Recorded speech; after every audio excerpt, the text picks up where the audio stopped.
নূহ আলাইহিস সালাম 1000 বছর দুনিয়াতে বেঁচে ছিলেন। তিনি যেই ঘরটিতে থাকতেন সেই ঘরটি এতটাই ছোট ছিল, যখন তিনি শুতে যেতেন তার অর্ধেক শরীর থাকতো ঘরের ভেতরে আর অর্ধেক শরীর থাকতো ঘরের বাহিরে।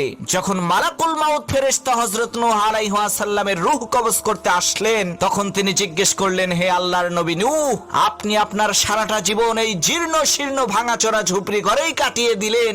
আপনি চাইলে তো উন্নত মানের বিলাসবহুল একটি ঘর তৈরি করতে পারতেন, কিন্তু কেন তা আপনি করেননি? তখন নূহ আলাইহিস সালাম বললেন, হে আল্লাহর শক্তিশালী ফেরেশতা মালাকুল মাউত, আমি আমার জীবনের শুরু লগ্ন থেকে আজ পর্যন্ত শুধুমাত্র তোমার আসার অপেক্ষার প্রহর গুনতে গুনতে আমি আমার এই 1000 বছরের ছোট্ট এই জীবনকে কাটিয়ে দিয়েছি। তখন মালাকুল মাউত বলল, হুজুর, এমন একটা জামানা আসবে যেই জামানার মানুষেরা 100 বছরের কম সময় হায়াত পাবে, কিন্তু তারা ওই বিশাল পাহাড়ের মতো আকাশচুম্বী আলিশান বাড়ি নির্মাণ করবে। তখন নূহ আলাইহিস সালাম বললেন, আহারে, আমি যদি ওই জামানায় থাকতাম তাহলে আমি আমার কপাল সেজদা থেকে কখনোই উঠাতাম না। আমার জীবনের সবটুকু সময় আমি মহান রবের কুদরতি পায়ে সেজদা দিয়েই কাটিয়ে দিতাম।